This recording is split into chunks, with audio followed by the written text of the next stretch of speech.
desnudez, amor, es quemadura que declina su frase en mar asiago. Es también la bandera sobre el vago venero de tu piel, arboladura calcinada en tus pechos, quemadura.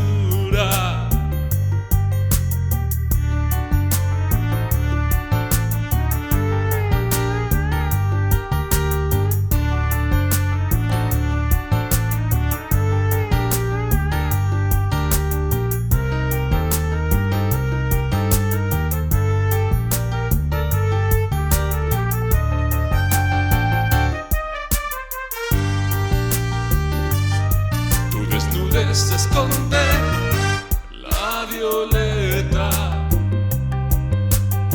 en tus muslos ansiosos y es la meta.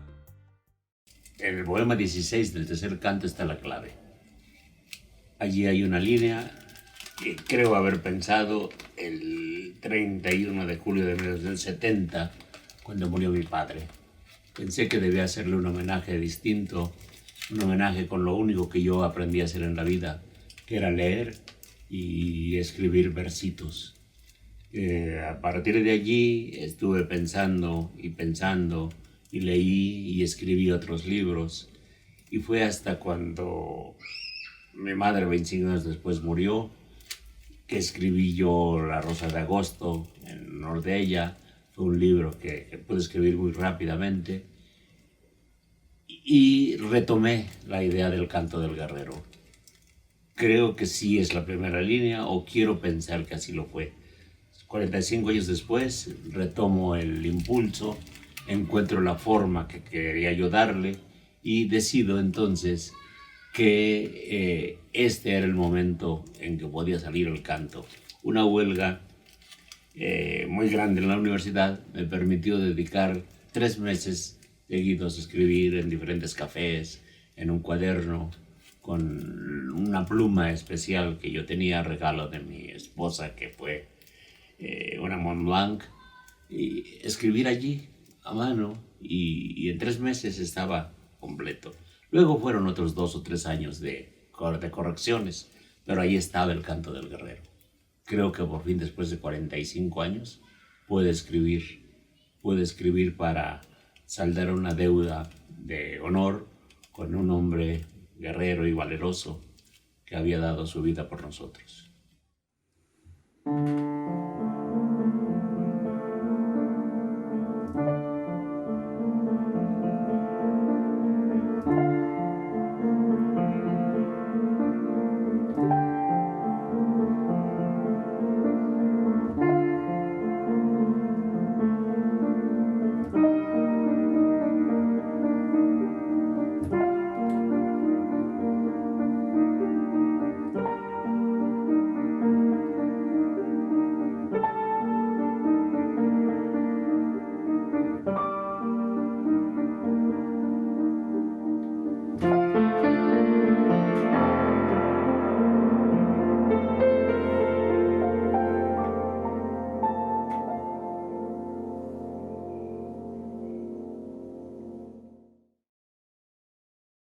Yo nací en Atlixco, Puebla.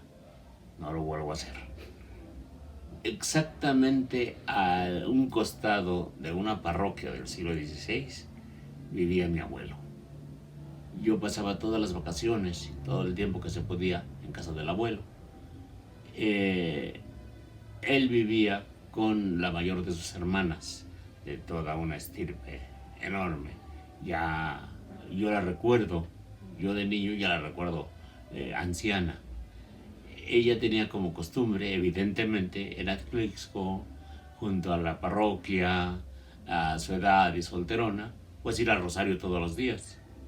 Entonces al niño, al primogénito, al querido, a Paquito, que era yo, pues me llevaba todos los días al rosario.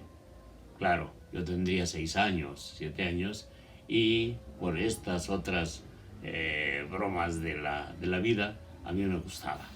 No sé qué me imponía la solemnidad, la belleza de la construcción, la fe que uno podía cortar con una navaja.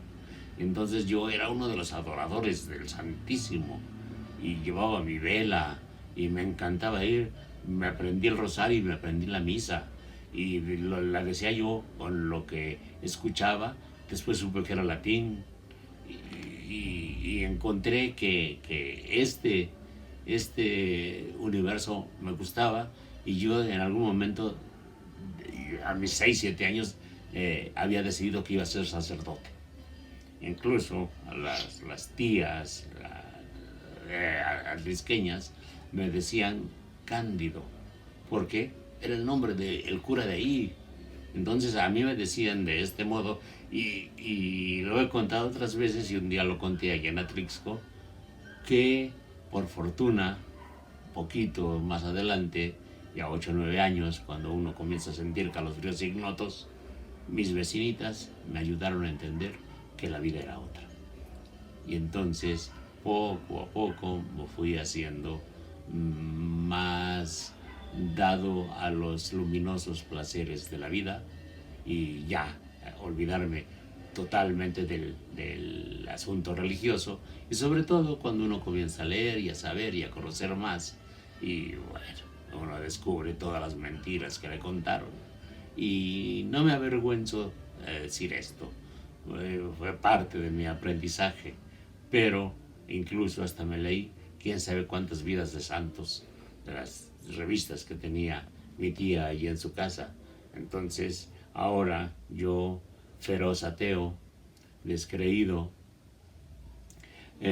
a lo mejor pensando en esa nostalgia del deseo imposible que puede ser Dios, se sorprenden mucha gente con la que platica que yo conozco más de religión que los propios religiosos, ¿no? Si puedo leer, me conozco bien porque me ha ayudado mucho la escritura, la Biblia, conozco muchas vidas de santos, conozco historias truculentas, me metí a estudiar un poco la época de los padres de la iglesia, es decir, conozco, es parte de mi vida, no tengo por qué avergonzarme, pero sí me provoca un leve sonrojo. Conde Ortega es de vocación y la mayor parte del tiempo un profesor involuntario. Su conversación es una fiesta y una cátedra, en la tertulia un taller inagotable, en la que su voz se abre un espacio para oírse, siempre fuerte, modulada y él diría seguramente siempre verdadera. En medio de la celebración que es su nombre y sus voces crónica y narrativa, en el silencio yace el poeta que se sabe de genio, pero que nunca ha escatimado en oficio. En lo que en cualquiera es la ausencia total del sonido, se revela el rumor frecuente del amor que Conde Ortega confiesa por la amistad, la ciudad, los boleros, la familia y sobre todo por su hijo y por su esposa. Y adentro, muy adentro de su obra poética, hay 3 peldaños que portean el umbral de su dolor: Rosa de agosto, Fiera urgencia del día y Canto del guerrero. Este último, la onomatopeya del dolor primigenio, la ausencia del padre, un silencio de pronto dentro del silencio, canto a lo humano donde el poeta extiende su rigor formal junto a la exactitud léxica ya conocida de su obra. Último día de julio del 70, ya no hay razón de ser para este mundo, ahora inacabado, la muerte en plena vida. Nada sirvió la familiar plegaria, dice. En vano busca la tranquilidad en el amor, dijo Quevedo. Conde Ortega lo sabe. Canto del guerrero es el testimonio de 2 patriarcas, uno que no pudo quedarse y otro que se formó desde ese último día de julio del 70. Eligió además del de poeta el oficio de patriarca. Yo era el hijo mayor, tenía 18 años, la prepa a punto, unas cuantas lecturas, pocos versos. Vi llorar a mi madre hasta su muerte, a solas, no es metáfora. El canto del guerrero es un triunfo estético en fondo y forma y es principalmente el triunfo de la dignidad, inteligencia y amor al trabajo sobre el dolor y la muerte. Pese a no ser nadie para contradecirlo, me permito. Maestro Conde Ortega, sé de buena fuente que, si sirvió la familiar plegaria, sirve en la casa que inició y que es y será el abrigo de nuestros sueños. Una de las lecturas que hice más sobre este tiempo, una relectura, fue un libro de Marguerite Yourcenar, Memorias de Adriano. Por ahí tengo subrayado como en 3 ediciones la frase: uno es de donde se ve por vez primera con una mirada de inteligencia. Me parece que cuando uno se descubre habitante de un lugar, de una ciudad, de un espacio, lo primero que hace de manera natural es convertirlo en propio. Por más que lo estamos viviendo en este momento, circunstancias ajenas a uno mismo y a la gente que quiere, transforman a veces ese espacio en puntos o claves hostiles, ¿no? Ya en los años que tengo, he visto varias transformaciones en la ciudad. Protestamos, mi generación y yo, cuando en 1976 los ejes viales segmentaron la vida cotidiana de la Ciudad de México y su zona conurbada. Dividieron barrios, terminaron con negocios y con ciertos hábitos. Más adelante comenzamos a ver cómo iban desapareciendo, por ejemplo, los cafés. Ya a partir de la 21ª centuria, vemos que estos espacios en los que, además de tomar algo del perro más fiel del solitario, como dice Vicente Quirarte del café, fumar un cigarro y platicar, era también plantear numerosos proyectos. Los cafés y las cantinas fueron el resguardo seguro del viajero que quiere colmar su sed cuando ha caminado las calles de la ciudad, ha visto sus edificios, las puertas, a la gente. Creo que un modo de volverla ajena ha sido el que han perpetrado políticas nefastas en las que parece que lo más importante ya no es la comunicación entre los habitantes, sino su separación. Creo que la escritura de la poesía la define bien en 2 líneas el poeta Eugenio de Andrade, cuando dice: vuelvo a empezar, no tengo otro oficio. Me parece también que esa definición está muy cerca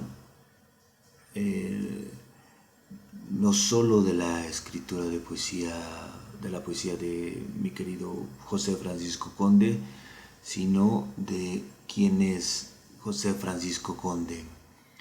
Si bien su trabajo lo revela como un creador notable, me parece que se deja ver claramente también al ser humano que es, generoso, nada ordinario, con un humor inagotable y por lo tanto un ser humano brillante, pero también con una juventud inacabable y con todo lo que esto conlleva, el riesgo constante, la necesidad que toda juventud tiene y requiere y demanda. En esta paciencia para detenerse, mirar las cosas, pero también en ese acto, educarse en ese acto de mirar para poder capturar las mayores lecturas posibles de las cosas y no solo la primera o la que permanece en la superficie.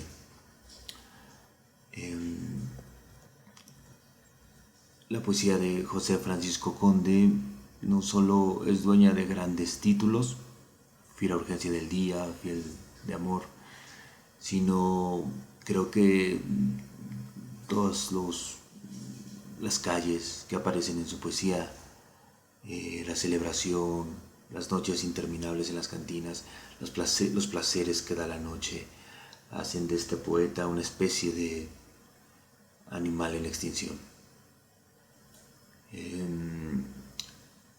Me jacto de tenerlo como un poeta contemporáneo y de estar entre sus círculos de amistades. Fui a su natal Atlisco de las Flores, Puebla, gané un concurso con su nombre.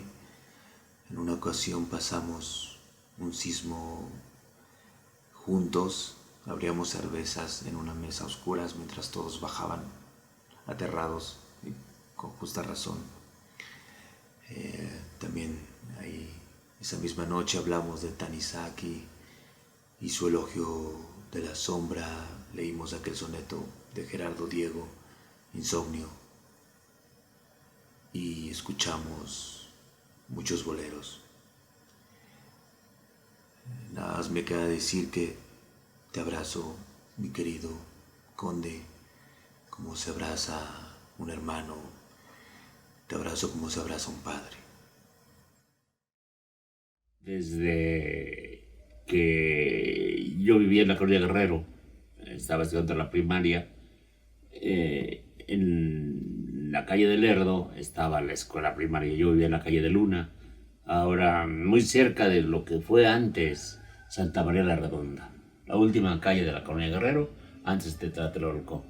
De allí estudiaba inglés en las calles de Brasil, en el instituto. Nos daban a dos compañeritos de la primaria y a mí nuestros 40 centavos para el camión de ida y de regreso. Preferíamos hacer el camino a pie. Entonces cruzábamos Garibaldi, cruzábamos todas las calles de ese momento que siempre nos decían algo, los cines que había entonces, el cine Apolo, el cine Isabel. Husmeábamos allí algunos de los cabarets que abundaban, oíamos las canciones que sonaban en las rocolas de las cantinas y caminábamos gozosamente a la ciudad y aprovechábamos esos 40 centavos para comprarnos alguna golosina, ¿no? Algún pan. Creo que ahí comenzamos a caminar. Descubrí la viva y venenosa calle de San Juan de Letrán, igual caminando con ellos y vi a todos los fotógrafos ambulantes. Muchos años después, cuando ya la caminaba ahora con Vicente Quirarte, ya estudiantes de la Facultad de Filosofía y Letras, y después dábamos cursos por allí, caminábamos y siempre quisimos pensar que los fotógrafos ambulantes tenían mucho que ver con el Che Guevara y con Fidel Castro. Y supimos que en los años 50 estos revolucionarios hicieron ese recorrido de la ciudad con sus cámaras y tomando fotografías a los transeúntes y dándoles el boletito para acudir a rescatar esas fotos que creo yo nadie recogió alguna vez. Pero nosotros vimos, nos dieron nuestros boletitos y caminamos. Luego buscábamos las librerías de viejo. En algún momento, cuando yo estudiaba secundaria con uno de mis grandes amigos, es Lucio González, escribía cuentos. Yo escribía mis primeros versitos a las muchachas más inopinadas que había por nuestra colonia y caminábamos la antiquísima Avenida Hidalgo, que tenía 4 o 5 librerías de viejo, donceles, y con 20 pesos a veces regresábamos felices porque los habíamos gastado en 3 o 4 libros, que leíamos por turnos, una semana uno y una semana el otro. Y era caminar. Nosotros vivíamos ya en este tiempo, ya vivíamos en los alrededores de la Ciudad de México, por los rumbos de la colonia Río Blanco. Ahí sonaba la secundaria, ya en este tiempo, y caminábamos. Después fueron muchos mis cómplices de caminar y caminar la ciudad, y sobre todo esos otros cómplices maravillosos que son los autores que hablaron de la ciudad. Descubrí en la facultad a Artemio de Vallarispe y a Luis González Obregón y a un hombre, Arturo Sotomayor, que por una de esas venturosas casualidades de la vida, uno de sus hijos fue alumno mío cuando daba yo clases en la preparatoria y me regaló un par de libros sobre la Ciudad de México. Entonces nutrí mi entusiasmo juvenil e inocente de caminar la ciudad, también ya con otro tipo de lecturas y otro tipo de visiones que me ayudaron a comprenderla mejor.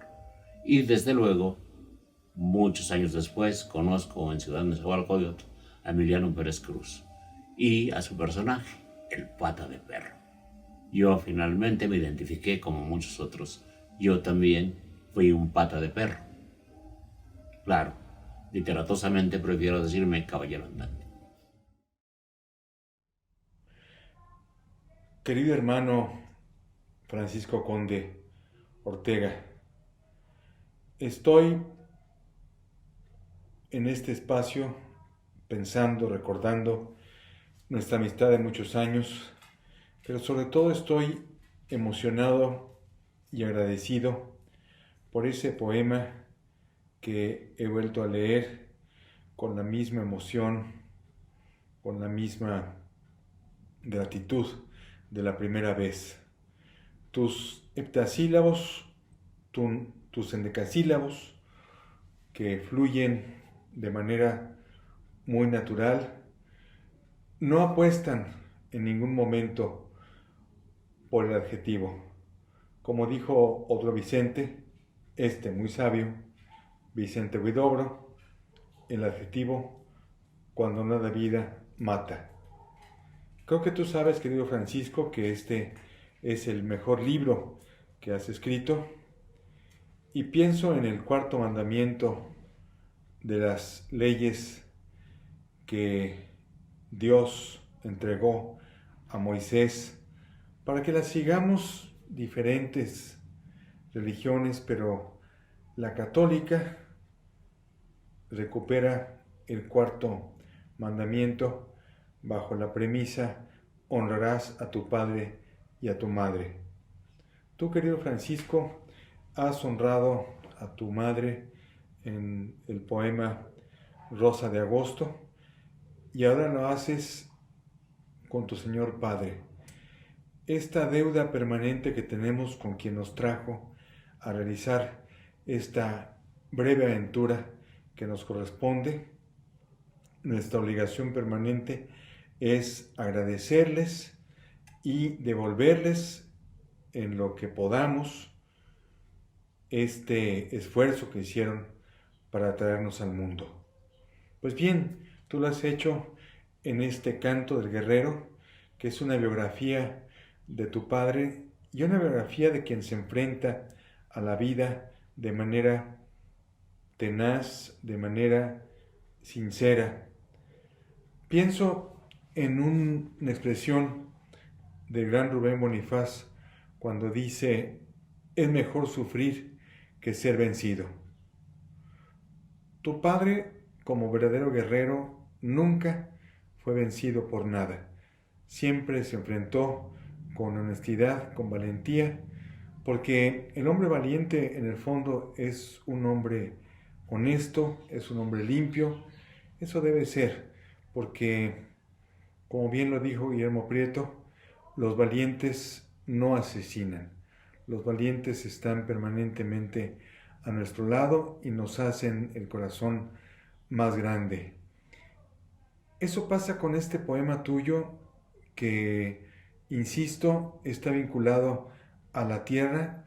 ¿Cómo no recordar al mencionar al niño arriero, el niño yuntero de Miguel Hernández, este niño que se enfrenta desde la primera edad a la vida, a la experiencia, a tratar de jugar, no jugar, sino a ser un hombre, a tener como juguetes el animal, la tierra, lo que está enfrente de él, lo que le corresponde.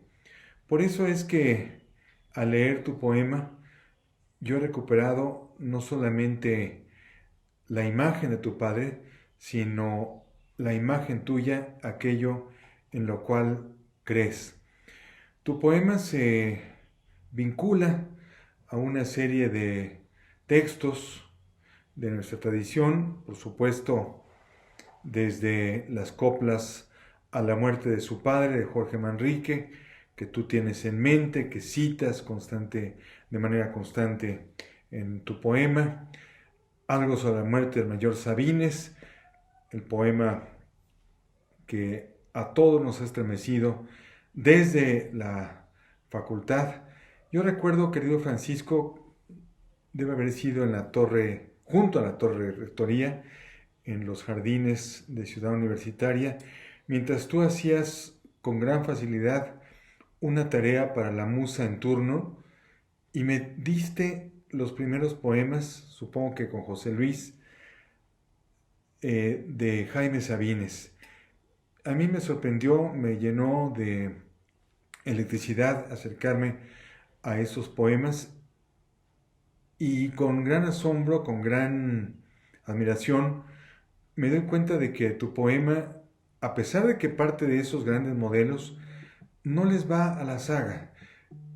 Tu poema tiene elementos para sobresalir por sí mismo y para darnos una emoción inédita.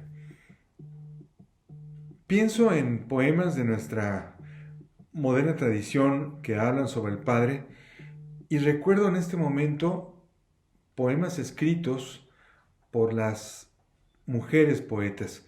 Pienso en el texto que Elsa Cross dedica al vuelo del Capitán Cross, en el libro que Carmen Villoro publicó recientemente, titulado Liquidámbar, dedicado a la vida de su padre, don Luis Villoro. Un libro de una emoción contenida, porque eso debe ser la poesía, y tu poema lo demuestra. Es un poema que emociona y no está emocionado. No es un poema que busca la poesía per se. No es un poema poetoso, no es un poema que está engañándonos, sino que enseña lo que te duele, lo que te ilumina.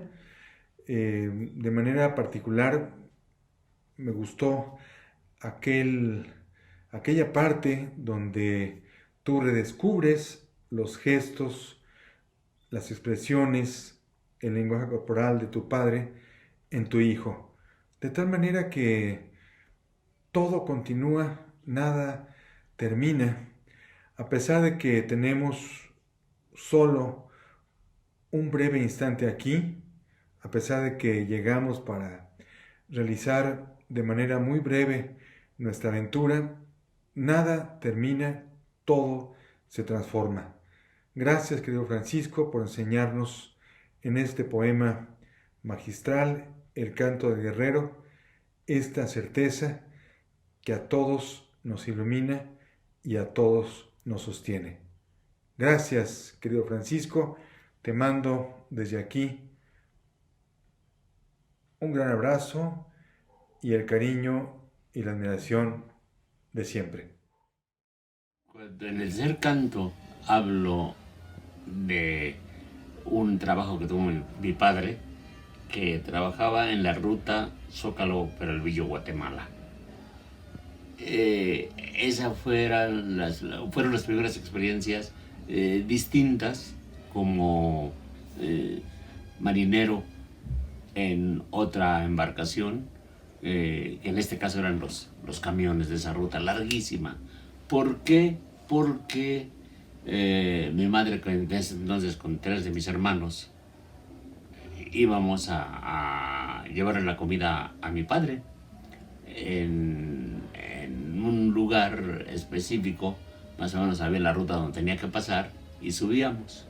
Eran las 2 de la tarde. De allí, nosotros, mis hermanos y yo con mi madre, viajábamos en el camión toda la tarde.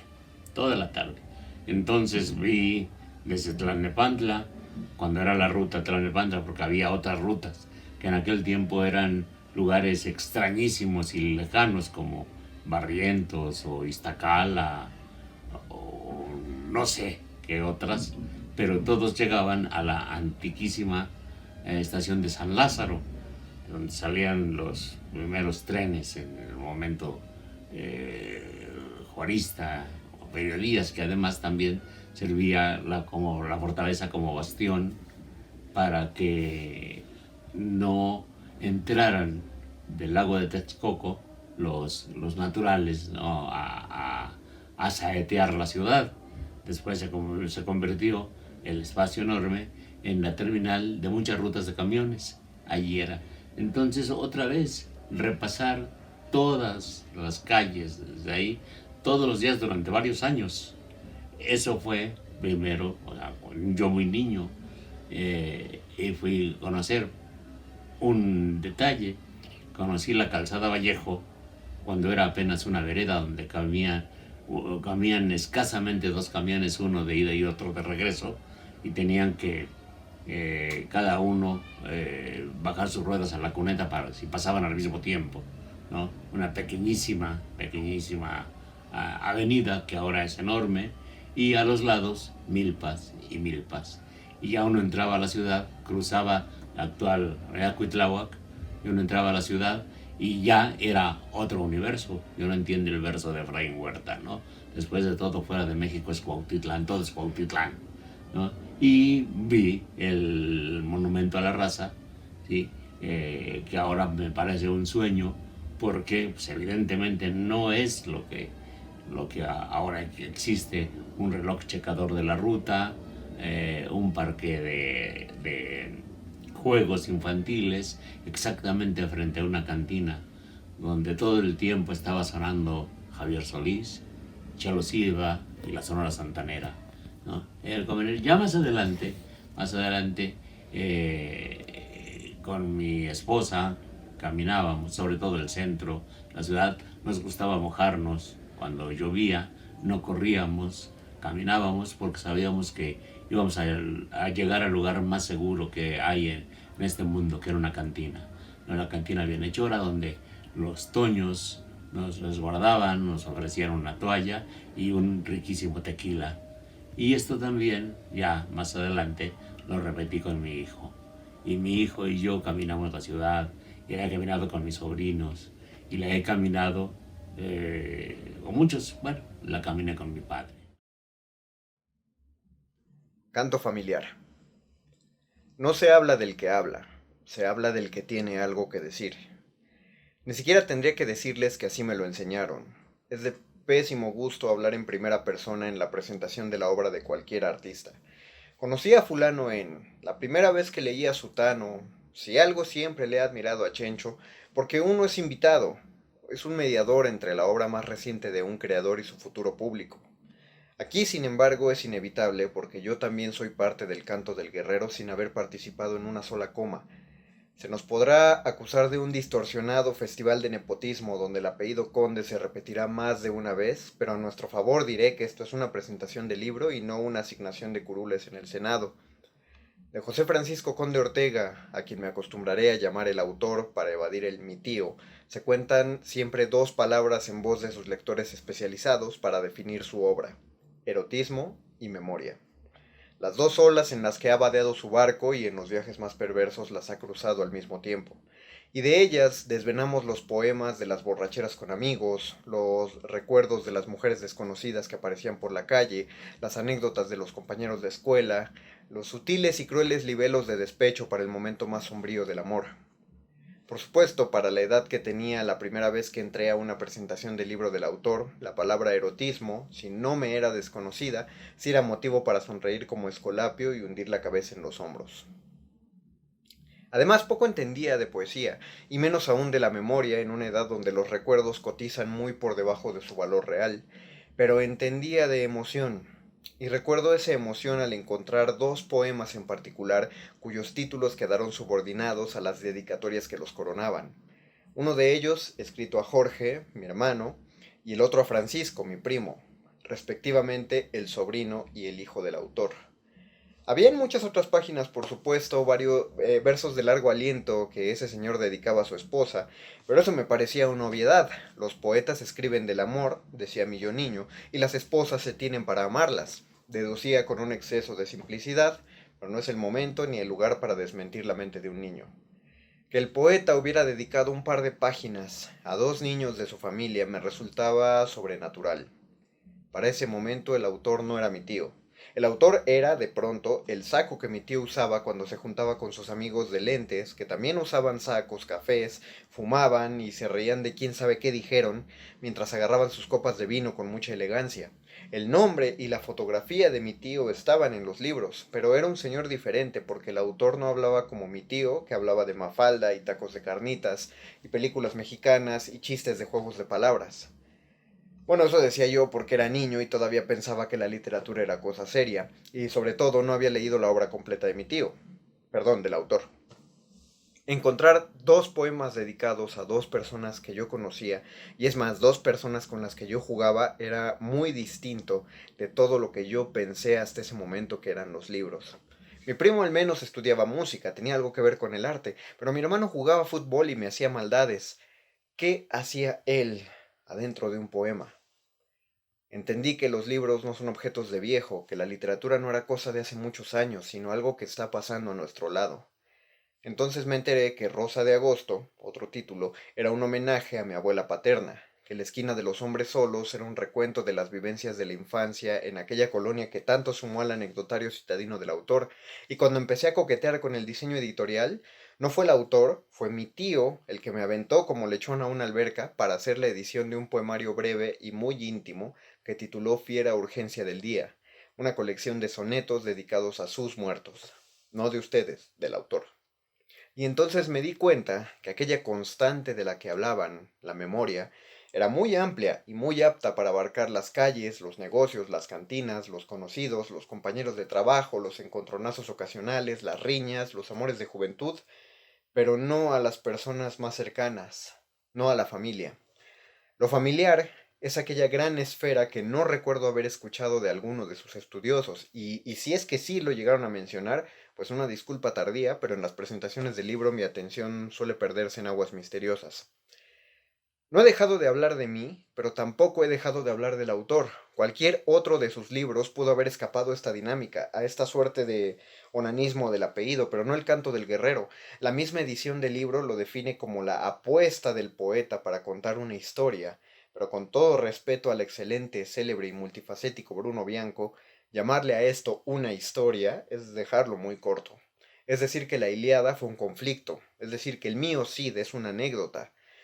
Y parecerá sobrada mi comparación, pero a eso es a lo que he querido llegar en este discurso. Para mí, que llevo el apellido del autor, que estoy una generación abajo y con 37 años de desventaja, el canto del guerrero es otro canto más a la mitología de mi familia. Cuando llegaba a tener con mi padre los desencuentros de que cualquier adolescente se busca con su figura de autoridad, mi madre llamaba a mi prudencia con la historia del abuelo paterno que había muerto mucho tiempo antes de que yo naciera, cuando mi padre aún era muy joven. Ese abuelo paterno que inspiró el canto del guerrero, cuya historia se cuenta en el canto del guerrero. La caída del guerrero construía todas las otras grandes tragedias y comedias que definen el panteón familiar: la lonchería, el matriarcado de la abuela, los viajes entre Atlisco y la ciudad, los estudios a marchas forzadas de los hermanos, el hermano mayor que, pese a dedicarse a la poesía, tomó el lugar del padre frente a sus hermanos y los cuidó. Entiendo, por supuesto, que una obra que depende de su contexto es una obra incompleta. Si para leer El canto del guerrero tuvieran que apellidarse Conde, como sobrino me sentiría parte de un club exclusivo para el cual se requiere una larga iniciación, pero como lector tendría que admitir que a eso se le llama estafa. No es el caso, por supuesto, y no hablo como sobrino. Para darle su valor literario y poético, ya escucharon o escucharán otras voces, mucho más versadas en cuestiones técnicas e históricas sobre el arte de la escritura poética. Con esta aportación, meramente narrativa, espero plantear un panorama de la construcción de este canto, una perspectiva épica detrás de su concepción, de la historia del abuelo, del padre que cayó. Eso es una introducción mitológica a la cosmogonía de José Francisco Conde Ortega. Siempre me ha gustado decir agradecimiento. Hace algún tiempo, en una comida con José Emilio Pacheco, yo acababa de publicar una nota sobre El silencio de la luna, que luego ganó la José Asunción Silva, y otro de mis amigos, Vicente Francisco Torres, publicó algo. José Emilio nos convocó para que comiéramos. Siempre buscábamos Arturo Trejo Villafuerte, Nacho Trejo, y yo comer alguna vez con José Emilio un par de veces al año. Era parte de una costumbre. Esa vez José Emilio nos convocó y me dijo una frase que creo que sigue siendo válida. Él llega a la cuenta y él dice, permítanme que yo pague con esa tarjeta donde ya le habían depositado desde las clases que estaban en Estados Unidos, ¿no? Platicaba, decía, mira, José Francisco, es que a la gente se le ha olvidado dar las gracias. Y parece que se lo merecen todo. Yo en este momento, por la nota y por lo demás, no era necesario, pero me pareció que fue otra de las lecciones de José Emilio. Y es lo que yo quiero hacer ahora. Son algunas cosas. El libro estaba allí, nunca me ha gustado tocar puertas. Es parte de mi pudor mestizo. Alguna vez con David Huerta, él me comentaba que en ese sentido, dice, te pareces a mi padre, me dijo, a Efraín. Él tenía también ese pudor mestizo, dice, que le impedía tocar puertas.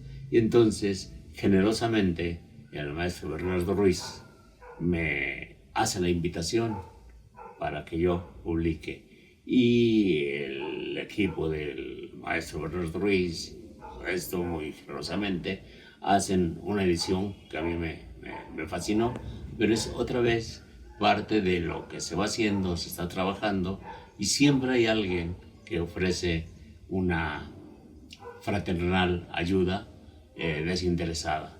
Entonces, este proceso se llevó a cabo, el libro ya estaba terminado, estaba corregido, estaba descansando, y me dice, bueno, ¿tienes algo por allí? Mira, yo sé que hay esto, ¿no? Y bueno, di el libro y salió. Hoy es 29 de julio de 2020. Dentro de unos días se celebrarán 50 años del fallecimiento del papá de uno de mis mejores amigos, del poeta José Francisco Conde Ortega. Y él hace algunos meses preparó un poemario, se llama El Canto del Guerrero, que publicó recientemente la Universidad Autónoma Metropolitana en su colección El pez en el agua.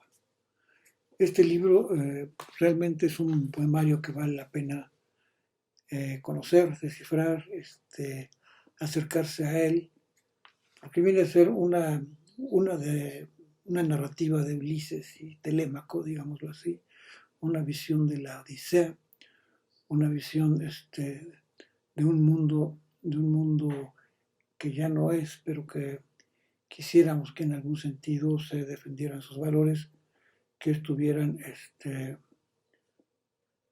todavía presentes en la memoria y en el corazón de las futuras generaciones, una serie de hechos que importan, que están considerados en la historia de este canto del guerrero, de este primer fundador de una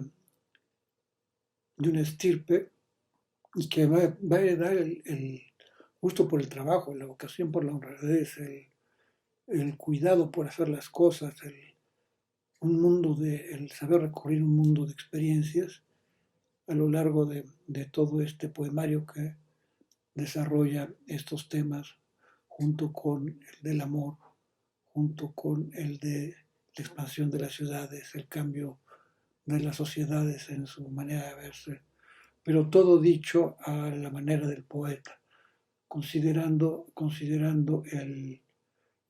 el que siempre haya una música, que siempre haya una estructura, siempre una forma de seguir un conocimiento que nos incumbe. Y esto es en sí el canto de Guerrero, con detalles que tienen una gran fascinación. El pasar de las escenas del campo a las escenas de la ciudad, a las escenas domésticas, al diario viaje en el fragor de la urbe, en cómo va encontrando un habitante sus lugares emblemáticos, cómo llega a darse en sí, el hacerse de una ciudad y de una patria, ¿no? Y volver al antiguo sentido de las palabras con una gran fascinación y al sentido de la poesía en una construcción fascinante que logra en ello Francisco Conde Ortega. Entonces, bueno, pues yo quiero felicitarlo, quiero también pues, que conmemore con emoción los 50 años del fallecimiento de su señor padre y comparto con él desde lejos, desde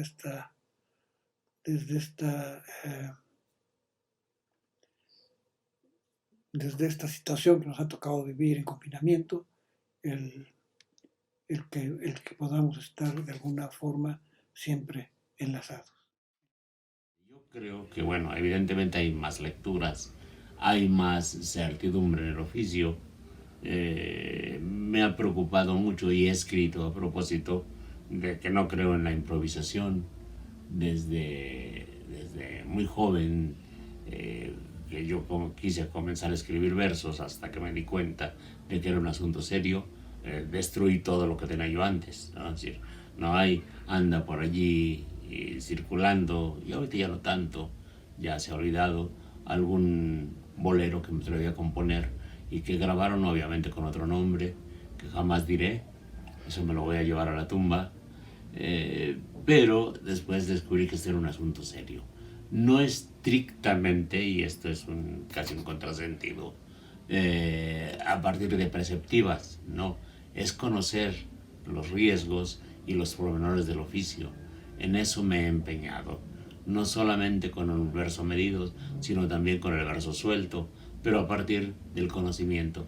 Por eso, cuando descubro en la facultad, primero Efraín Huerta, con este manejo absoluto del verso suelto, que es, bueno, la verdadera vanguardia literaria, está en Huerta, y la lectura de los autores coincidentes con nuestro modernismo en habla inglesa, ¿no? Como Eliot, por ejemplo, o Ezra Pound, este manejo de la ola rítmica, es decir, buscar, buscar y buscar, ¿no? El trabajo. Creo que esto es lo que he intentado hacer durante toda la vida y evidentemente vivir la vida a toda costa, vivirla con todo lo que significa.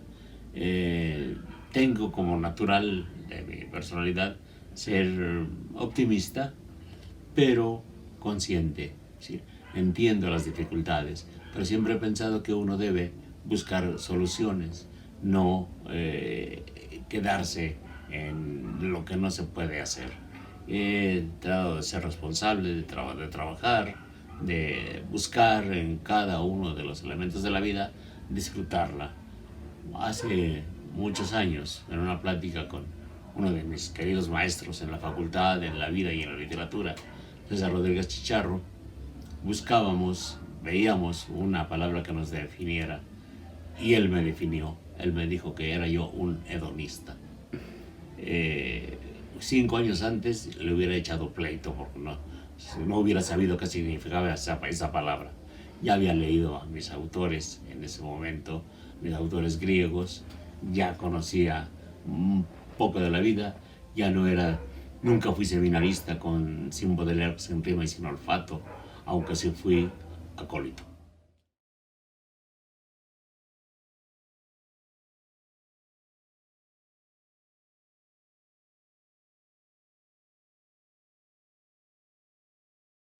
En sus charlas breves, dice Anne Carson que las cosas mayores son el viento, el mal, un buen caballo de combate, el amor inagotable, la forma en la que la gente elige a su rey. Como una conocedora del mundo latino y de la tradición en sí, de las genealogías literarias que nos hacen tener una raíz, Anne Carson también como una iluminada, porque la poesía solo es para iluminados y para quienes no son del todo pertenecientes al mundo profano. Nos cuenta digamos, este repaso de las cosas que importan entre los seres profanos y también quienes han sido tocados por la palabra, por el canto. En esta ocasión, en el más reciente poemario de José Francisco Conde Ortega, El canto del guerrero, tenemos una construcción donde sus cantos nos cuentan la historia de aquel hombre que forjó en la conciencia y en la poética de José Francisco una figura que nos va a contar toda una travesía. Más allá de un rey, tenemos aquí una figura de un combatiente, de un guerrero. Un guerrero que podemos leerlo desde la tradición evidentemente latina, pero también incluso desde la propia tradición que nos pertenece como mestizos, tanto aquellos guerreros indígenas como también aquellos guerreros españoles, y que funden sus armas, sus lenguas, su sangre, para traernos a dos ciudades donde Conde Ortega siempre va a pertenecer, una con más sagrado que la otra. Por un lado la ciudad de Atlixco, en Puebla, y por el otro la Ciudad de México.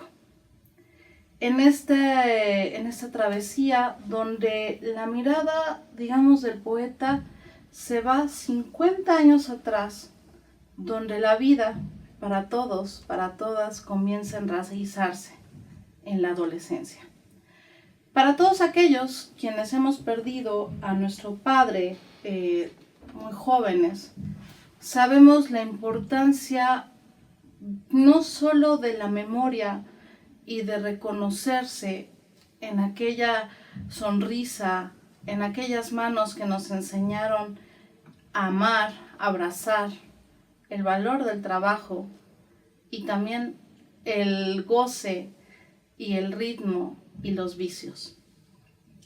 De esta manera nos entrega desde su primer canto, que me parece una construcción prodigiosa, la mirada de, además, una figura bastante característica ya en la historia desde aquel niño arriero, y cómo va construyendo la figura del padre, ¿no? Desde luego, en una tradición de el poeta, quizás el poeta amoroso vivo más importante en este momento, y que nos va, digamos, tejiendo esa historia, cómo ve a su padre y cómo va construyéndose hasta llegar al momento fatídico, al final de este primer canto, que por ahí hay una cosa que debe de reconocerse con profunda admiración y pasión, amor, pero ese amor pasional, carnal,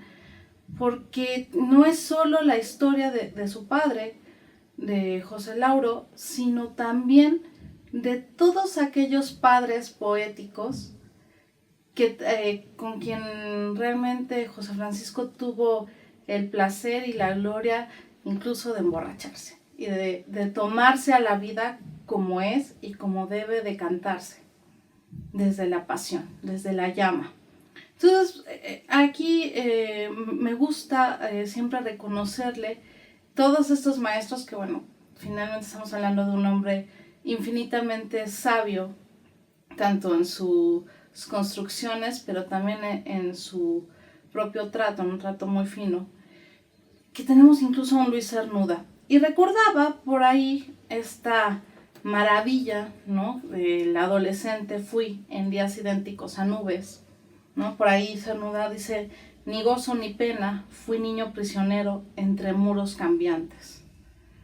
Y qué mayor cambio que de repente reconocerse huérfano y perder al padre en las batallas que todos hemos atravesado de alguna u otra forma. una, digamos, vuelta dentro de cada uno de los cantos es cómo va construyendo al padre más allá de la paternidad, de este pater que a todos siempre como rey, ¿no? Está diciendo qué hacer y fija nuestro destino. Y aquí hay una cosa muy impresionante, porque de alguna forma la construcción amorosa con la que va totalmente dibujando la vida de José Lauro, el momento en que se enamora de su madre, de Doña Rosa, es más de un hombre de absoluto amor que de una, digamos, construcción que no pertenece al mundo de los hombres y el amor, ¿no? Entonces ahí esta parte creo que es muy importante reconocer esta otra manera de señalar al padre y de verse reflejado con el paso del tiempo en aquel hombre que tuvo que vivir toda una vida de esfuerzo y trabajo para al final luchar hasta el momento, digamos, más fatídico y dejarlo todo al destino. Ahí es donde entonces comienza esta elección donde este guerrero ha totalmente edificado el destino de sus hijos y va entonces a cambiar la historia.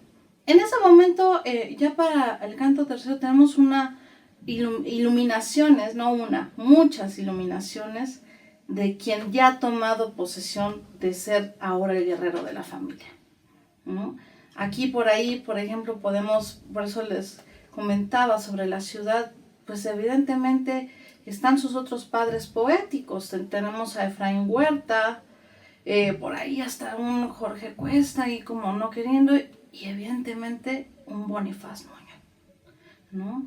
Entonces vemos cómo José Francisco no solo ha tomado posesión de su padre, porque se hizo cargo de toda su familia, sino también de la tradición poética, de la tradición amorosa y de ser un caminante de la ciudad, ¿no? Es evidentemente una de las cosas por las que siempre reconoceremos su trabajo, no solo como poeta, sino también como cronista, es como alguien que caminó y vivió la ciudad y la pudo absolutamente distinguir hasta los finales de los años 90, antes de que se fundara la megalópolis y esta ciudad que comenzó a crecer verticalmente. Reconocemos también como ese amor a la ciudad. Y reconocemos las andanzas. Es algo totalmente entrañable donde de alguna manera va pasando la voz a la ciudad, va pasando la voz también a quienes lo han acompañado y siempre refiriéndose como al Padre. Hay un juego de espejos permanente. De alguna u otra forma, incluso sin haber todavía perdido a uno de nuestros padres, siempre queremos reconocernos en el otro. Lo logra magistralmente, pero lo logra también acompañándose de los amigos y de esas voces que lo han acompañado también durante 50 años, ¿no? El amor por la ciudad, el amor por sí mismo.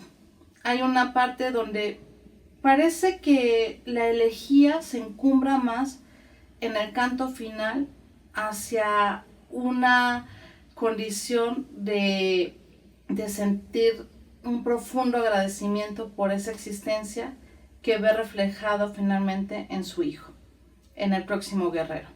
Entonces no hay, creo, mayor disfrute para un poeta que ver completado ese primer círculo, que lo logra aquí y que nos lo da como un regalo, tal como se da el amor verdadero, lo que realmente vale las cosas, aquello que todos esos guerreros que nos encumbran, que corren por nuestras venas, nos han entregado. Estoy pensando en la en Baudelaire, el primer lugar de las flores del mar, cuando le dice, ¿no? Está hablando ya, sabe que sus flores del mal serán algo totalmente distinto, una nueva música. Se lo dedica a Théophile Gautier, al lector, ¿no? Este poema, al final termina, hipócrita al lector, tú que eres mi hermano. En eso pienso, creo que un lector es un hermano de la vida de uno. Por eso alguna línea, algún versito le dijo algo. Uno puede compartir con la distancia algo de la existencia. Y a veces, si hay esa coincidencia, también hay una especie de guiño fraternal entre autor y lector. Así me pasa a mí como lector. Borges escribió maravillosamente que él estaba más orgulloso de los libros que había sido posible leer que de los que había escrito. Creo que sí, pero también es bueno pensar que por allí siempre anda un lector al que le puede uno decir que es su hermano.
desnudez, amor, es quemadura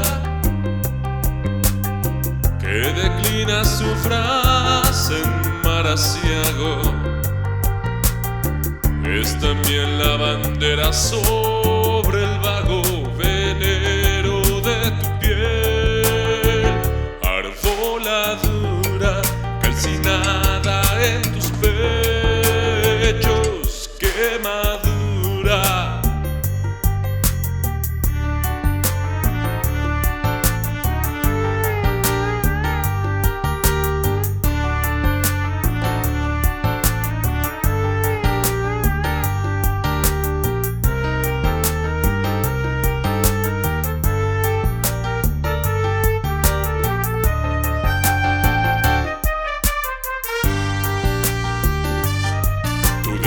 Se esconde la violeta en tus muslos ansiosos y es la meta de mi asalto feroz, desgarradura. Tu desnudez es el mar en que navego, vencido de antemano y por entero.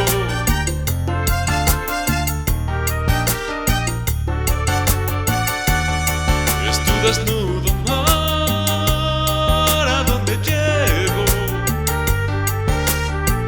escaso de mi ser y de mi fuero. Son tus muslos el mar en que navego y descubro en tu cuerpo el sol entero.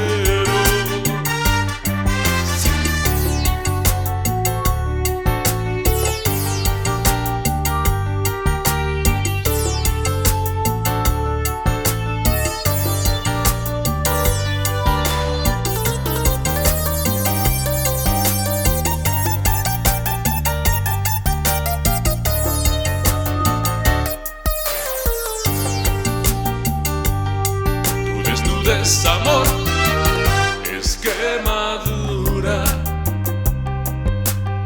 que declina su frase en mar aciago. Es también la bandera sobre el vago venero de tu piel, arboladura calcinada entre tus pechos, quemadura.